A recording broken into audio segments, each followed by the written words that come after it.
재산 분할이 끝났다고 해서 모든 게 끝난 게 아닙니다.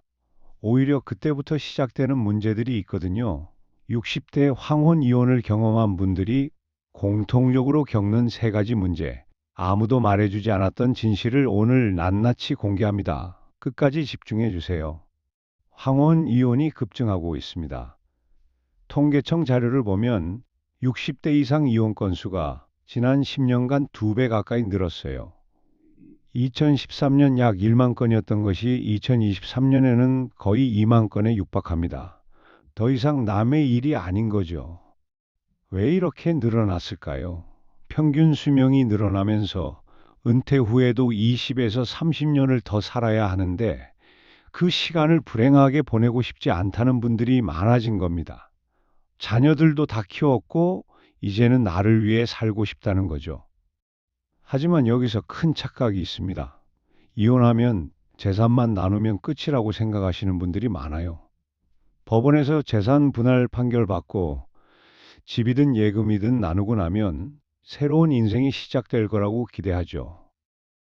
현실은 완전히 다릅니다. 재산 분할이 끝나고 나서야 진짜 문제들이 하나씩 드러나기 시작하거든요. 오늘은 그 중에서도 가장 심각한 세 가지 문제를 말씀드리겠습니다. 첫 번째 문제는 경제적 어려움입니다. 예상보다 훨씬 심각하죠. 재산을 절반씩 나눴으니 괜찮을 거라고 생각하셨나요? 천만에요. 두 집을 꾸리려면 돈이 두 배로 드는 게 아니라 훨씬 더 많이 듭니다. 예를 들어 볼게요. 결혼 생활 중에 한 달 생활비가 300만 원이었다고 칩시다. 이혼하고 나면 각자 150만 원씩 쓰면 될까요? 절대 아닙니다. 각자 집을 구해야 하고 관리비도 따로 내야 하고 공과금도 두 배가 되죠. 실제로 조사해 보면 이혼 후 각자의 생활비가 결혼 생활 때의 70에서 80%가 됩니다. 300만 원으로 살던 부부가 이혼하면 각자 210만 원에서 240만 원씩 필요하다는 거예요. 합치면 420만 원에서 480만 원이 되는 셈이죠. 더 큰 문제는 주거비입니다. 집 한 채를 나눠서 팔았다면 그 돈으로 각자 집을 사거나 전세를 얻어야 하는데요. 지금 부동산 가격 아시잖아요. 반으로 나눈 돈으로는 이전만큼 좋은 집에 살기 어렵습니다. 서울 강남에 10억짜리 집에 살던 부부가 있다고 가정해 볼게요. 재산 분할로 각자 5억씩 받았습니다. 그 돈으로 강남에 집을 살 수 있을까요? 원룸도 어려워요. 결국 외곽으로 나가거나 전세를 얻어야 하는데 그러면 생활 환경이 완전히 바뀌는 겁니다. 전세 보증금을 빼고 나면 생활비로 쓸 돈이 얼마 안 남습니다. 5억 중에서 3억을 전세 보증금으로 쓰면 남는 돈은 2억이에요. 그 돈으로 생활비를 충당해야 하는데 연 4% 이자를 받는다고 해도 월 66만 원 정도밖에 안 됩니다. 국민연금을 받는다고 해도 60대 평균 수령액이 월 50만 원 내외거든요. 합쳐봐야 월 100만 원 초반입니다. 이걸로 어떻게 살까요? 병원비, 식비, 공과금, 통신비만 해도 빠듯합니다. 잠깐, 여기서 더 중요한 게 있습니다. 국민연금 분할 청구권이라는 게 있어요. 혼인 기간 중에 배우자가 낸 국민연금을 이혼 시 나눠 받을 수 있는 제도입니다. 하지만 이걸 모르고 청구하지 않는 분들이 정말 많아요. 이혼 소송 중에 청구해야 하는데 놓치면 못 받습니다. 예를 들어 남편이 30년 직장 생활을 하면서 국민연금을 냈고 그중 25년이 혼인 기간이라면 그 25년간의 연금 보험료를 기준으로 분할 청구할 수 있어요. 월 100만 원 받던 연금이 각자 50만 원씩으로 나뉘는 게 아니라 혼인 기간에 해당하는 부분만 계산해서 나누는 겁니다. 이게 얼마나 중요한지 아십니까? 평생 받는 돈이거든요. 월 20만 원 차이라도 10년이면 2,400만 원입니다. 20년이면 4,800만 원이고요. 이걸 놓치면 평생 손해를 보는 겁니다. 그런데 많은 분들이 이 제도를 모릅니다. 변호사도 안 알려주는 경우가 있어요. 본인이 직접 챙겨야 합니다. 국민연금공단에 가서 연금 분할 청구를 하셔야 해요. 퇴직금도 마찬가지입니다. 재산 분할 대상이에요. 남편이 퇴직금 1억을 받았다면 혼인 기간에 해당하는 부분을 계산해서 나눠야 합니다. 30년 근무 중 25년이 혼인 기간이었다면 1억에 25, 30, 즉 약 8,300만 원 정도가 분할 대상이 되는 거죠. 그런데 이미 퇴직금을 받아서 써버렸다면 어떻게 될까요? 재산 분할 시점에 남아있는 재산으로 계산되기 때문에 그 돈이 어디에 쓰였는지 입증해야 합니다. 생활비로 썼다면 분할 대상에서 제외될 수 있지만 숨겼다고 판단되면 다른 재산으로 채워야 하죠. 건강보험료 문제도 심각합니다. 이혼 전에는 배우자 중 한 명이 직장 가입자면 다른 배우자는 피부양자로 등록돼서 건강보험료를 내지 않아도 됐어요. 하지만 이혼하고 나면 각자 지역 가입자가 됩니다. 재산과 소득에 따라 보험료가 책정되는데요. 재산 분할받은 부동산이나 예금이 있으면 그게 다 보험료 산정 기준이 됩니다. 예를 들어 3억짜리 집을 분할받았다면 그 집 때문에 매달 건강보험료가 수십만 원씩 나올 수 있어요. 소득은 없는데 재산만 있으면 오히려 보험료 부담이 커지는 겁니다.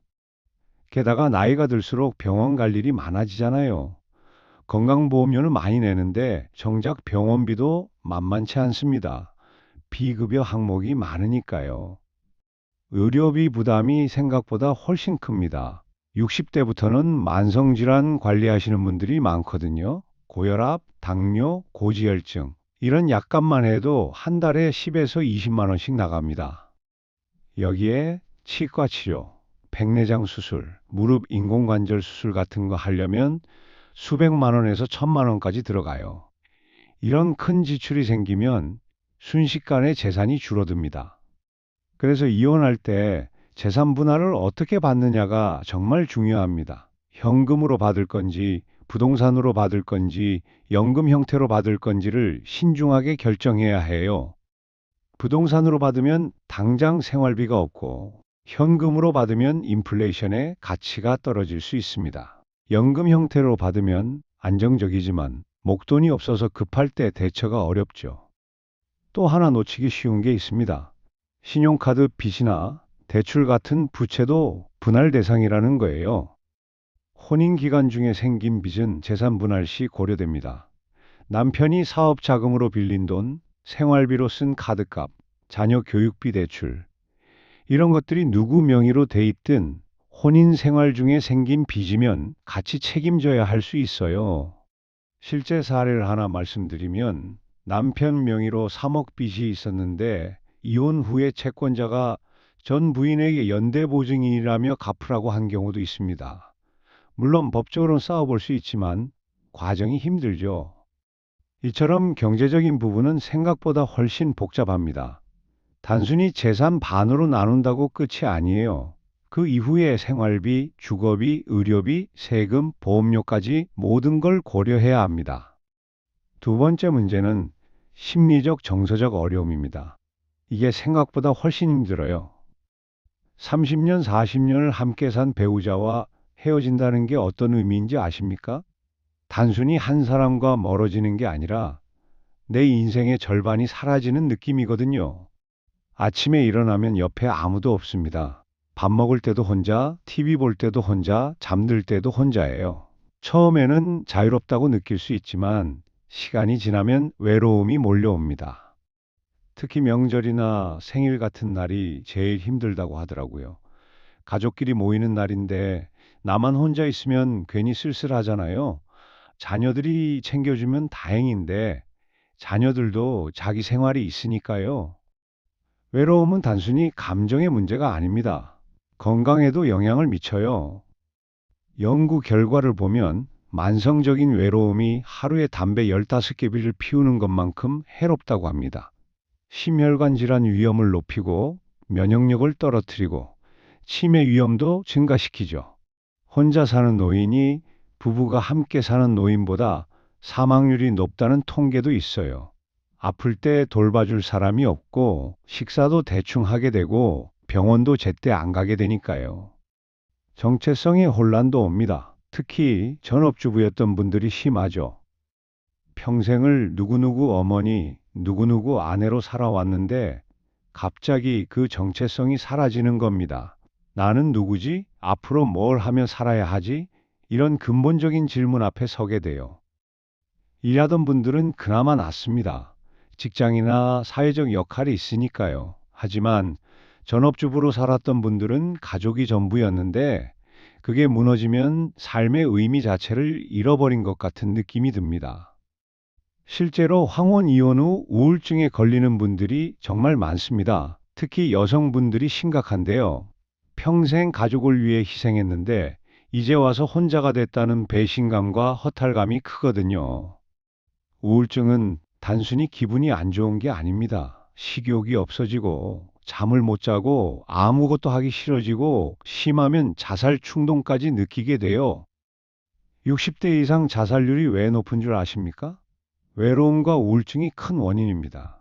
특히 혼자 사는 노인의 자살률이 훨씬 높아요. 주변에서 관심을 가져줘야 하는 이유죠. 사회적 관계도 문제입니다. 부부 단위로 사귀던 친구들과는 어색해집니다. 결혼했을 때는 부부 모임, 동창 모임에 함께 갔잖아요. 이혼하고 나면 혼자 가야 하는데 눈치가 보이는 거예요. 다른 부부들 사이에 혼자 있으면 괜히 민망하고요. 결국 모임에 안 나가게 됩니다. 그러면 친구들과도 멀어지죠. 사회적 고립이 시작되는 겁니다. 사람을 만나지 않으면 대화할 기회도 없고 점점 집에만 있게 되고 외로움은 더 심해집니다. 새로운 관계를 만들기도 쉽지 않아요. 60대가 되면 새로운 사람 사귀기가 힘들거든요. 어디서 만나요? 뭐 하며 지내요? 젊을 때처럼 적극적으로 나서기도 어렵고요. 노인복지관이나 평생교육원 같은 데 가면 좋다고는 하는데 거기 가는 것도 용기가 필요합니다. 처음 가면 낯설고 어색하잖아요. 계속 다니려면 의지가 필요한데 우울한 상태에서는 그 의지조차 없어요. 자녀들과의 관계도 복잡해집니다. 부모가 이혼하면 자녀들도 충격을 받거든요. 설마 우리 부모님이? 라는 생각을 하죠. 아무리 성인이 된 자녀라도 부모의 이혼은 받아들이기 어려운 일입니다. 특히 한국 사회에서는 더 그래요. 자녀들은 어느 편을 들어야 할지 고민하게 됩니다. 엄마 편을 들면 아빠가 서운해하고 아빠 편을 들면 엄마가 속상해하죠. 양쪽을 다 신경 써야 하니까 스트레스가 이만저만이 아닙니다. 명절에는 더 복잡해요. 엄마 집, 아빠 집 따로 가야 하는데 시간 배분을 어떻게 할지, 누구 집에 먼저 갈지 이런 것까지 신경 써야 합니다. 자녀들 입장에서는 부담이 두 배가 되는 거죠. 부모 입장에서도 자녀들한테 미안하고 죄책감이 듭니다. 내가 자녀들에게 짐이 되는 건 아닐까? 자주 연락하면 부담스러워하지 않을까? 이런 걱정을 하게 돼요. 그러다 보면 자녀들한테도 연락을 잘 안 하게 됩니다. 혼자 사귀는 거죠. 이게 쌓이면 자녀들과도 거리가 생깁니다. 나중에는 정말 외롭고 힘들어도 말 못하는 상황이 오는 겁니다. 이게 핵심인데요. 재혼 문제도 만만치 않습니다. 새로운 인생을 살고 싶어서 이혼했는데 막상 혼자 살다 보니 외로워서 재혼을 생각하는 분들이 계세요. 하지만 60대 재혼이 쉬울까요? 첫째, 만날 사람이 별로 없습니다. 주변에 미혼이나 이혼한 사람이 많지 않아요.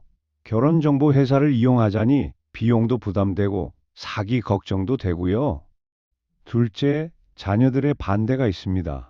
부모가 재혼한다고 하면 자녀들은 대부분 반대해요. 재산 문제 때문이죠. 새 배우자에게 재산이 넘어가면 어쩌나, 나중에 상속은 어떻게 되나, 이런 걱정을 합니다. 셋째, 서로의 기대가 다릅니다.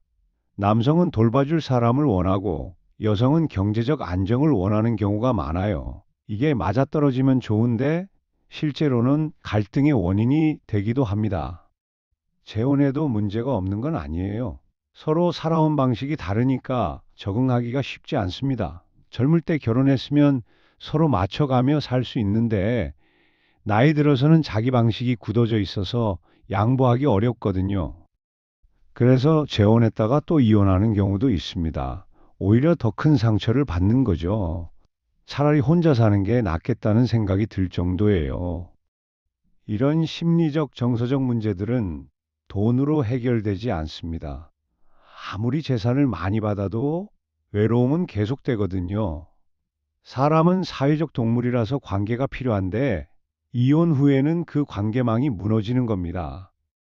세 번째 문제는 법적, 행정적 복잡함입니다. 생각보다 처리할 게 정말 많아요. 우선 주소를 옮겨야 합니다.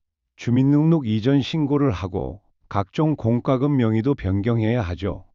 전화, 인터넷, 전기, 가스, 수도 하나하나 다 처리해야 합니다. 은행 계좌도 정리해야 해요. 공동 명의 계좌가 있었다면 해지하거나 단독 명의로 바꿔야 하고요. 자동이체 설정된 것들도 다 확인해서 변경해야 합니다. 신용카드도 마찬가지입니다. 가족카드 쓰고 계셨다면 새로 만들어야 하고 카드값 결제 계좌도 바꿔야 하죠. 이런 것들 하나하나 처리하는 게 생각보다 시간이 많이 걸립니다. 건강보험 피부양자 자격도 변경됩니다. 직장 가입자의 피부양자였다면 이혼 후에는 지역 가입자로 바뀌는데요. 이걸 본인이 직접 신고해야 해요. 안 하면 나중에 보험료를 소급해서 내야 할 수도 있습니다. 상속 문제도 복잡합니다. 이혼했다고 해서 상속 관계가 완전히 끊어지는 건 아니거든요. 예를 들어 전 배우자가 사망했을 때 자녀가 상속을 받잖아요. 그런데 자녀가 상속 포기를 하면 손주가 대습 상속을 받게 됩니다. 이런 복잡한 관계들이 얽혀 있어요. 본인이 사망했을 때 재산을 누구에게 물려줄지도 미리 정해야 합니다. 유언장을 작성해 두는 게 좋아요. 안 그러면 법정 상속 순위대로 가는데 본인의 의사와 다를 수 있습니다. 만약 재혼을 했다면 더 복잡해집니다. 전 배우자와의 자녀, 현 배우자와의 자녀까지 상속 관계가 얽히거든요. 이걸 명확히 정리해 두지 않으면 나중에 분쟁이 생길 수 있어요. 후견인 문제도 생각해야 합니다. 나이가 들면 치매나 중풍으로 판단 능력이 떨어질 수 있잖아요. 그럴 때 누가 나를 대신해서 법적 행위를 할지 미리 정해두는 게 성년 후견제도입니다. 배우자가 있으면 자동으로 배우자가 되는데 이혼하면 그게 없어지는 거예요. 그래서 미리 자녀 중 한 명을 후견인으로 지정하거나 전문 후견인을 선임해야 합니다. 이걸 안 해두면 나중에 치매 걸렸을 때 자녀들끼리 후견인을 누가 할지 다툴 수도 있어요. 혹은 필요한 법적 조치를 제때 못할 수도 있고요. 임대차 계약도 문제가 될 수 있습니다. 전세나 월세로 살 경우 계약 명의를 누구로 할지가 중요해요. 혼자 사는데 계약 능력이 있다고 인정받으려면 소득이나 재산을 증명해야 하는 경우가 있습니다. 일정한 소득이 없으면 보증인을 세워야 할 수도 있어요. 나중에 요양원이나 요양병원에 들어가야 할 때도 마찬가지입니다. 보증인이 필요한데 배우자가 없으면 자녀가 해야 하죠. 자녀가 없거나 관계가 안 좋으면 난감한 상황이 됩니다. 장래 문제도 미리 정해야 합니다. 요즘은 미리 장례식장 계약을 해두거나 수의를 준비해 두는 분들도 계세요. 배우자가 있으면 배우자가 알아서 해주는데 혼자면 자녀들에게 부탁해야 하죠. 그런데 자녀들이 멀리 살거나 바쁘면 제대로 못 챙길 수도 있습니다. 또 묘지 문제도 있어요. 부부 합장묘를 미리 마련해 둔 경우가 많은데 이혼하면 그걸 어떻게 할지 정해야 합니다. 새로 개인묘를 사거나 납골당을 예약하거나 수목장을 선택하거나 세금 문제도 만만치 않습니다. 재산 분할받을 때 양도소득세가 나올 수 있어요. 부동산을 분할받았는데 취득가액보다 가격이 올랐다면 양도세 대상이 될 수 있습니다. 물론 1세대 1주택이면 비과세지만 2주택 이상이거나 조정 대상 지역이면 세금이 나올 수 있어요. 증여세 문제도 있습니다. 재산 분할이 정당한 범위를 넘어서면 증여로 볼 수도 있거든요. 법원 판결대로 받으면 문제 없지만 합의 이혼으로 한쪽이 과도하게 많이 받으면 세무조사 대상이 될 수 있습니다.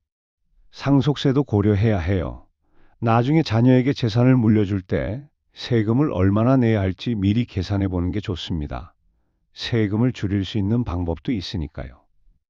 예를 들어 자녀에게 미리미리 증여하면 10년마다 5천만 원까지는 증여세가 없습니다. 이걸 활용하면 세금 부담을 줄일 수 있어요. 종합소득세 신고도 달라집니다. 부부 공동 명의 재산이 있었다면 소득을 어떻게 나눠서 신고할지 정해야 하죠. 임대소득이 있거나 금융소득이 있으면 더 복잡합니다. 이혼 전에는 부부 합산 소득으로 신고했는데 이혼 후에는 각자 신고해야 하거든요.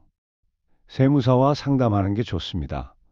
혼자 하다가 실수하면 가산세를 내야 할 수도 있어요. 전문가 도움을 받으면 합법적으로 세금을 줄이는 방법도 찾을 수 있고요. 이런 법적 행정적 절차들은 한두 가지가 아닙니다. 하나하나 처리하려면 시간도 많이 걸리고 스트레스도 이만저만이 아니에요. 특히 평생 배우자한테 맡기고 살았던 분들은 이런 걸 어떻게 해야 할지 몰라서 당황합니다. 은행 업무도 세금 신고도 계약서 작성도 다 낯선 일이거든요. 이럴 때 도움을 받을 수 있는 곳이 있어요. 각 구청이나 동주민센터에 가면 상담해 줍니다. 법률구조공단에서도 무료 법률 상담을 해주고요. 노인복지관이나 시니어센터에서도 이런 행정 절차를 도와주는 프로그램이 있습니다. 혼자 끙끙 앓지 말고 도움을 요청하세요. 부끄러운 일이 아닙니다. 자, 지금까지 황혼 이혼 후 재산 분할이 끝나도 남는 세 가지 문제를 말씀드렸습니다. 첫 번째, 경제적 어려움. 두 집을 꾸리는 비용, 생활비, 의료비, 주거비 생각보다 훨씬 많은 돈이 듭니다. 국민연금 분할 청구, 건강보험료, 세금까지 꼼꼼히 챙겨야 해요. 두 번째, 심리적, 정서적 어려움. 외로움, 우울증, 정체성 혼란, 사회적 고립. 돈으로 해결되지 않는 문제들입니다. 관계를 유지하고 새로운 의미를 찾아야 합니다. 세 번째, 법적, 행정적 복잡함. 주소 이전, 명의 변경, 상속 준비, 세금 신고, 처리할 일들이 산더미처럼 쌓여 있습니다. 전문가의 도움을 받으세요. 이 세 가지 문제는 재산 분할로 해결되지 않습니다. 오히려 재산 분할이 끝나고 나서 본격적으로 시작되는 문제들이에요. 그렇다면 어떻게 해야 할까요? 몇 가지 조언을 드리겠습니다. 첫째, 이혼하기 전에 충분히 준비하세요. 감정적으로 결정하지 말고 이혼 후 삶을 구체적으로 계획해 보세요. 생활비가 얼마나 들지, 어디서 살지, 외로움은 어떻게 극복할지. 둘째, 전문가의 도움을 받으세요. 변호사, 세무사, 재무설계사, 심리상담사, 각 분야 전문가의 조언이 큰 도움이 됩니다. 비용이 들더라도 장기적으로 보면 훨씬 이득입니다. 셋째, 자녀들과 솔직하게 대화하세요. 부모의 이혼은 자녀에게도 큰 사건입니다. 이해를 구하고 앞으로 어떻게 지낼지 함께 이야기 나누세요. 넷째, 새로운 관계를 만드세요. 동호회, 봉사활동, 평생교육원, 사람들과 만나고 새로운 취미를 만드세요. 외로움을 이기는 가장 좋은 방법은 관계입니다. 다섯째, 건강을 챙기세요. 몸이 건강해야 마음도 건강합니다. 규칙적으로 운동하고 균형 잡힌 식사를 하고 정기 검진을 받으세요. 여섯째, 작은 목표를 만드세요. 하루하루를 의미 있게 보내려면 목표가 필요합니다. 책 한 권 읽기, 친구 한 명 만나기, 산책 30분 하기. 작은 것부터 시작하세요. 일곱째, 필요하면 전문적인 심리 상담을 받으세요. 우울증이나 불안증은 혼자 이겨내기 어렵습니다. 정신건강의학과나 상담센터의 도움을 받으세요. 부끄러운 일이 아닙니다. 황혼이혼은 쉬운 결정이 아닙니다. 남은 인생을 행복하게 살기 위한 선택일 수 있지만 그 과정은 생각보다 힘들 수 있어요. 그래서 신중해야 합니다. 이혼하면 모든 게 해결될 거라는 환상을 버리세요. 새로운 문제들이 생긴다는 걸 알고 준비해야 합니다. 하지만 잘 준비하면 충분히 잘 살 수 있습니다. 이혼 후 오히려 더 행복해진 분들도 많아요. 자기 인생을 되찾았다고 이제야 진짜 내 인생을 산다고 말씀하시는 분들도 계시죠. 중요한 건 준비입니다. 재산 분할만 생각하지 말고 그 이후의 삶을 구체적으로 계획하세요. 경제적으로, 심리적으로, 법적으로 준비되어 있어야 합니다. 그리고 혼자가 아니라는 걸 기억하세요. 도움을 청할 수 있는 곳이 많습니다. 가족, 친구, 전문가, 지역사회. 손을 내밀면 잡아줄 사람들이 있습니다. 오늘 말씀드린 내용 꼭 기억해 두시길 바랍니다. 황혼 이혼을 고민하고 계시거나 이미 이혼하신 분들께 조금이나마 도움이 되었으면 좋겠습니다. 인생은 언제든 새롭게 시작할 수 있습니다. 나이가 많다고 혼자라고 포기하지 마세요. 당신의 남은 인생이 행복하기를 진심으로 응원합니다.